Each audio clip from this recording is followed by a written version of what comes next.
ថ្ងៃនេះខ្ញុំមានអត្ថបទមួយដែលដកស្រង់ចេញពីកាសែតរបស់សហរដ្ឋអាមេរិក CNN ដែលបានដាក់ចំណងជើងថាទាហានអាមេរិក2នាក់ស្លាប់និងម្នាក់បានបាត់ខ្លួននៅក្នុងការវាយប្រហារមីស៊ីលដែលភ្ជាប់ទៅនឹងអ៊ីរ៉ង់ទាហានអាមេរិក2នាក់ដែលបានស្លាប់នៅក្នុងការប្រតិបត្តិការយោធាប្រឆាំងនឹងការវាយប្រហារដែលភ្ជាប់ទៅនឹងអ៊ីរ៉ង់ខណៈទាហានម្នាក់ទៀតកំពុងបាត់ខ្លួន បញ្ជាការដ្ឋានកណ្ដាលសហរដ្ឋអាមេរិក CENTCOM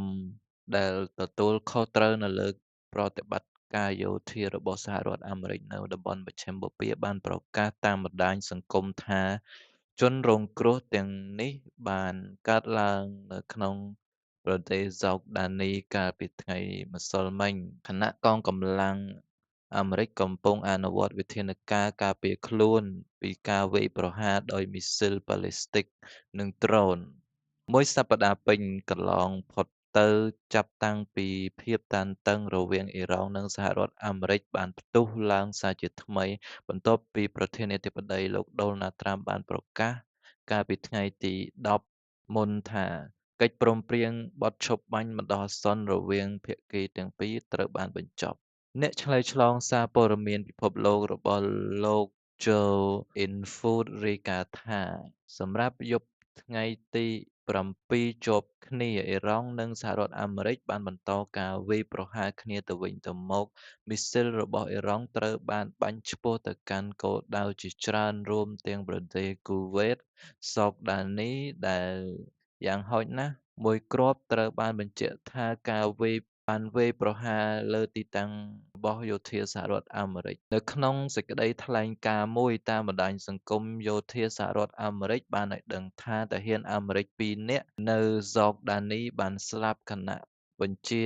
ការកណ្ដាលសហរដ្ឋអាមេរិកនិងកងកម្លាំងសម្ព័ន្ធមិត្តកំពុងការពារខ្លួនពីការវាយប្រហារដោយមីស៊ីលបាល់លីស្ទិកនិងដ្រូនរបស់អ៊ីរ៉ង់ក្រៅពីនេះ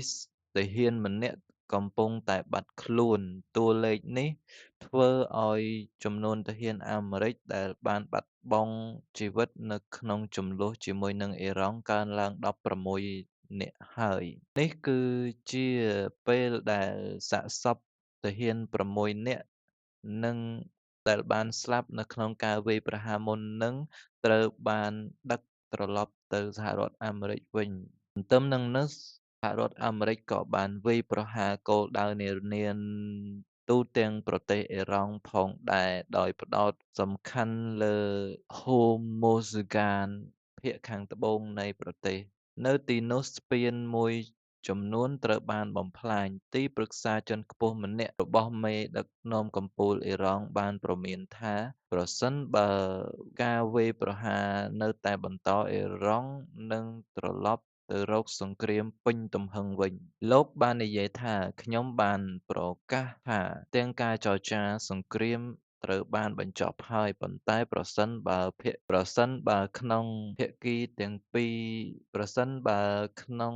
2ឬទៅ3ថ្ងៃខាងមុខសហរដ្ឋអាមេរិកនៅតែបន្តសកម្មភាពយោធាយើងនឹងឈានទៅដល់ដំណាក់កាលនៃការវាយលុកនិងបំផ្លាញយ៉ាងពេញលេញបច្ចុប្បន្ននេះភាគីទាំងពីរបានបញ្ចេញសញ្ញាមួយថាពួកគេត្រៀមខ្លួនបន្ធូរបន្ថយភាពតានតឹងនោះទេព័ត៌មានពីការស្លាប់របស់យោធាអាមេរិកលើកដំបូងដោយសារ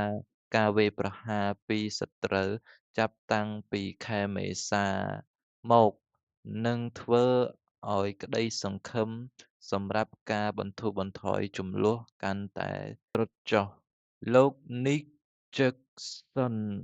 អ្នកឆ្លើយឆ្លងសារព័ត៌មានរបស់ក្រុង Washington បាននិយាយថានេះពិតជាដំណឹងដ៏គួរឲ្យសោកសៅបំផុតសម្រាប់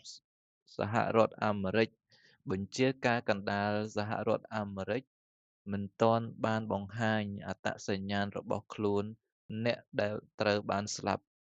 ឬផ្ដល់ព័ត៌មានលម្អិតបន្ថែមទៀតអំពីហេតុការណ៍នេះនៅឡើយទេយើងបានឮពីមន្ត្រីការពារជាតិលោក Pete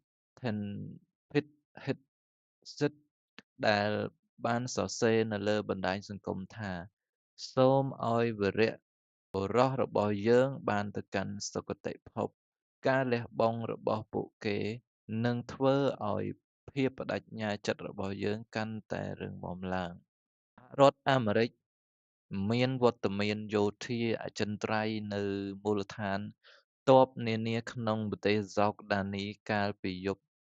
ប់មិញកងទ័ពហ្សោកដានីបានអះអាងថាខ្លួនបានស្ទាក់ចាប់មីស៊ីលចំនួន10គ្រាប់ដែលបានបញ្ចេញពីប្រទេសអ៊ីរ៉ង់ហើយមិនមានការខូចខាតណាមួយត្រូវបានរាយការណ៍នោះទេ ស្របពេលជាមួយគ្នានេះប្រព័ន្ធផ្សព្វផ្សាយអ៊ីរ៉ង់បានរាយការណ៍ថាមនុស្ស50នាក់ត្រូវបានស្លាប់និង500នាក់ទៀតត្រូវបានរងរបួសនៅក្នុងការជម្លោះដែលផ្ទុះឡើងសារជាថ្មីនៅក្នុងរយៈពេលប៉ុន្មានសប្តាហ៍កន្លងមកនេះសិនបើពិនិត្យមើលពីភាពឆាប់រហ័សនៃការកើនឡើងនៃភាពតានតឹងក្នុងរយៈពេល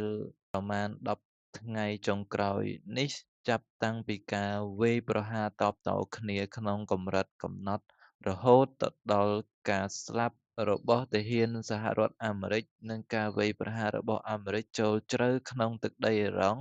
វាពិតជាពិបាកមើលឃើញផ្លូវត្រឡប់ទៅកាន់ចរចាវិញនាពេលខាងមុខនេះណាស់